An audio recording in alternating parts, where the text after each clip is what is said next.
students, this is the third lesson of our class, Delhi Sultans. Delhi सुल्तान वाला जो lesson है, इसमें सबसे पहले हम सुल्तान जो टर्म है इसको डिफाइन करेंगे। सुल्तान किसे कहते हैं? ओवर सुल्तान। क्योंकि आपका इसके बाद वाला जो लेसन है वो मुगल एम्पायर के नाम से है। दोनों ही लेसन्स के अंदर हम देखते हैं कि 1206 से लेकर के और 1857 तक का जो पीरियड है, इस पीरियड में इंडिया पर जो शासन किया वो अफगान शासक मुस्लिम थे। फिर भी इसको दो कैटेगरीज में क्लासिफाई किया गया है, सुल्तान और बादशाह या मुगल एम्पायर। इसका आधार क्या है? उसके लिए हमें सुल्तान वर्ड को समझना होगा। सुल्तान जो होते हैं वो पॉलिटिकल रिप्रेजेंटेटिव ऑफ खलीफा, अर्थात खलीफा के पॉलिटिकल रिप्रेजेंटेटिव ओवरऑल वर्ल्ड में जो होते थे उन्हें सुल्तान कहा जाता था। यहाँ हमें एक टर्म ये भी समझनी है कि खलीफा जो है ये क्या डेजिग्नेशन है। खलीफा है वो इस्लाम धर्म के जो हेड जो होता है उसे खलीफा कहा जाता है। और मिडाइवल पीरियड में जितने भी इस्लाम जगत के रूलर्स थे उनमें से मोस्टली रूलर्स द्वारा खलीफा से परमिशन ली जाती थी शासन करने की, और इस प्रकार की परमिशन जिन शासकों को मिलती थी उन्हें सुल्तान कहा जाता था। और जो शासक इस तरह की परमिशन नहीं लेते थे वो बादशाह कहलाते थे। और यही बड़ा बेसिक अंतर है सल्तनत पीरियड और मुगल पीरियड में।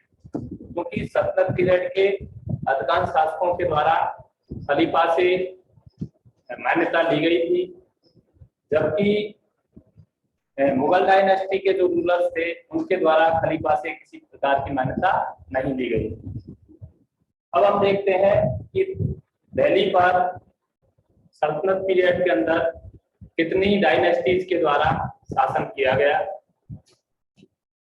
तो दिल्ली में सल्तनत पीरियड के अंदर 5 डायनेस्टीज के द्वारा रूल किया गया था।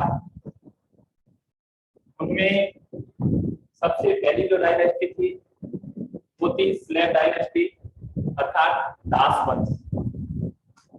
इनको स्लेव डायनेस्टी क्यों कहा गया है? क्योंकि इस डायनेस्टी के जो रूलर्स थे वो पहले स्लेव्स रहे थे, दास रहे थे, और किंग्स के द्वारा, सुल्तानों के द्वारा उनको परचेज किया गया। उनकी विशेष लगाव की वजह से फिर उनको आगे जाकर के उनके विशेष लगाव और उनकी योग्यताओं के दम पर आगे जाकर के ये लोग शासक बने। 1206 से 1290 तक जो रूलर्स रहे ये मोस्टली स्लेव थे, इसलिए इस पीरियड को हम स्लेव डायनेस्टी के नाम से जानते हैं। जैसे सबसे पहला जो शासक था वो इल्तुतमिश था, वो भी स्लेव था। उसके बाद में इल्तुतमिश के बाद जो बड़ा शासक जिसने लंबे समय तक शासन किया और शासन में बहुत महत्वपूर्ण जिसका योगदान रहा वो था बलबन। इसी पीरियड के अंदर रजिया बेगम सुल्ताना जो पहली मुस्लिम शासिका थी उसके द्वारा भी रूल किया गया। नेक्स्ट जो डायनेस्टी है वो है खिलजी डायनेस्टी। खिलजी डायनेस्टी के दो प्रमुख शासकों के बारे में इस चैप्टर में वर्णन किया गया है, जलालुद्दीन खिलजी और अलाउद्दीन खिलजी। इनमें अलाउद्दीन खिलजी का शासन विशेष रूप से ग्लोरियस रहा।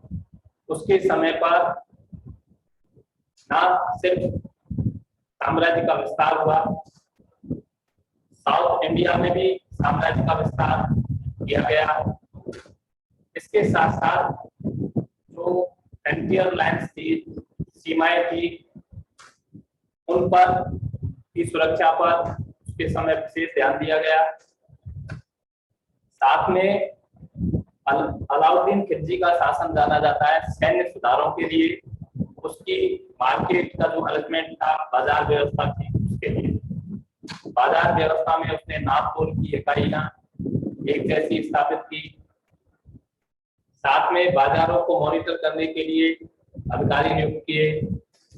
सैन्य व्यवस्था के अंदर हुलिया दर्ज किया जाता था सैनिकों का, घोड़ों को दागा जाता था। साथ में गैरिसन टाउन्स, आगे जाकर के एक टर्म आएगी, गैरिसन टाउन्स स्थापित किए गए। सैनिकों की व्यवस्था के लिए बाजार में खाद्य सामग्रियों की कीमतें निर्धारित की गई। तो अलाउद्दीन खिलजी एक फेमस रूलर रहा है अपने मैनेजमेंट के लिए, इंडियन हिस्ट्री में जाना जाता है। इसके बाद में तीसरी जो डायनेस्टी है वो है तुगलक डायनेस्टी। तुगलक डायनेस्टी ने जो रूल किया वो 1320 से लेकर के 1414 तक का जो समय है, इसमें तुगलक डायनेस्टी ने रूल किया और लंबे समय तक इस डायनेस्टी ने रूल किया है। इसके 3 शासक प्रमुख हैं, गयासुद्दीन तुगलक, दूसरा है मोहम्मद बिन तुगलक। मोहम्मद बिन तुगलक जो है वो अपनी योजनाएं जो कि बहुत आइडियल थी उनके लिए जाना जाता है, लेकिन उनको वो मूल रूप में नहीं ला पाया। जैसे कैपिटल चेंज करने की योजना, राजधानी परिवर्तन, दिल्ली से दौलताबाद राजधानी लेकर गया, सियाचिन पर आक्रमण करने की योजना, सांकेतिक मुद्रा चलाने की योजना। योजनाएं इसकी काफी अच्छी थी, लेकिन उस समय की जनता का और दरबारी वर्ग का इसको सहयोग नहीं मिल पाया। जनता इसकी योजनाओं को, जनता को ये नहीं समझ पाया और जनता इसको नहीं समझ पाई। इसलिए कुछ इतिहासकारों के द्वारा तो यहाँ तक कहा गया है कि मोहम्मद बिन तुगलक में पागलपन का भी अंश था। इसके बाद में जो डायनेस्टी है वो है सैयद डायनेस्टी। सैयद डायनेस्टी में शासन 1414 से लेकर 1451 तक किया।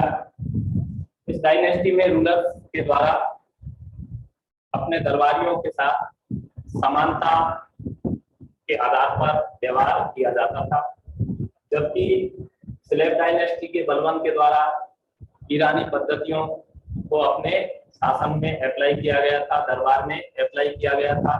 सिजदा और पाबोस जैसी प्रथाएं चलाई गई थी। उसके विपरीत सैयद डायनेस्टी अपने जो दरबारी थे उनके साथ सैयद डायनेस्टी के रूलर समानता का व्यवहार रखते थे। सबसे लास्ट जो डायनेस्टी है सल्तनत पीरियड की वो है लोधी डायनेस्टी। लोधी डायनेस्टी में सिकंदर लोधी और अंतिम जो सुल्तान है वो था इब्राहिम लोधी, जो कि बैटल ऑफ पानीपत जो लड़ा गया 1526 में बाबर के साथ, उसमें पराजित हुआ और इसी के साथ में सल्तनत पीरियड खत्म हो जाता है इंडिया में और मुगल पीरियड स्टार्ट हो जाता है। कुछ ये की टर्म्स है जिनको हम यहाँ पर समझेंगे इस लेसन की। एकता, सल्तनत पीरियड में इल्तुतमिश के द्वारा इक्तेदारी व्यवस्था चलाई गई। एकता जो था वो था the whole empire was divided into tracts of land, अर्थात सल्तनत पीरियड में पूरे साम्राज्य को बहुत से भागों में विभाजित कर दिया जाता था और उनको रूल करने के लिए, उनका मैनेजमेंट देखने के लिए इक्तेदारों की व्यवस्था की गई थी। इस प्रकार से मुगल डायनेस्टी में आप लोग पढ़ोगे कि वहां मनसबदार रूल कर रहे थे, अलग अलग सूबों में बांट रखा था। शासन को मुगलों ने और वहां सूबेदारों के द्वारा उनका मैनेजमेंट संभाला जा रहा था। इसी प्रकार से इक्तेदारों के द्वारा इक्तेदारी व्यवस्था में मैनेजमेंट संभाला गया था। नेक्स्ट जो टर्म है वो है गैरिसन टाउन। गैरिसन टाउन थे ये स्पेशली सोल्जर्स के लिए स्थापित किए गए थे। A group of soldiers living in a fortified settlement, अर्थात सैनिकों के लिए ऐसे शहरों की स्थापना विशेष रूप से अलाउद्दीन खिलजी के द्वारा की गई थी, जो कि चारों तरफ से किलेबंद होते थे और उनमें स्पेशली सैनिकों के रहने की व्यवस्था होती थी। वहां उसकी बाजार नियंत्रण की व्यवस्था और अन्य जो सैन्य सुधार थे उन पर विशेष फोकस रहता था। अब कुछ टैक्सेज है जिनको हम देखेंगे।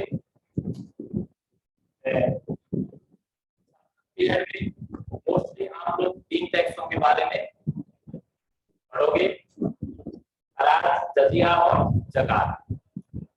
जो टैक्स था ये एग्रीकल्चर लैंड पर दिया जाता था और लगभग 1/3 से 50% तक टैक्स पीजेंट्स के द्वारा रूलर्स को देना होता था।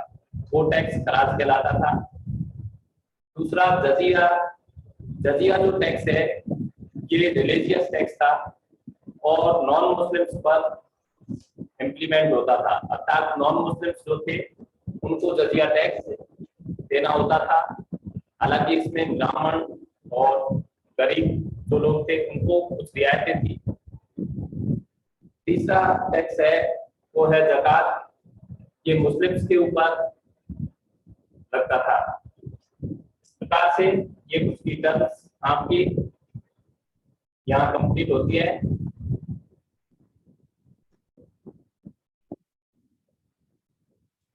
अधिक